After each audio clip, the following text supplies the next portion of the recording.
أعوذ بالله من الشيطان الرجيم. بسم الله الرحمن الرحيم. ويل للمطففين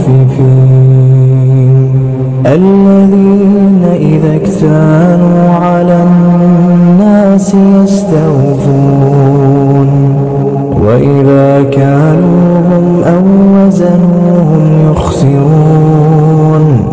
ألا يظن أولئك أنهم مبعوثون ليوم عظيم يوم يقوم الناس لرب العالمين. كلا إن كتاب الفجار لفي سجين وما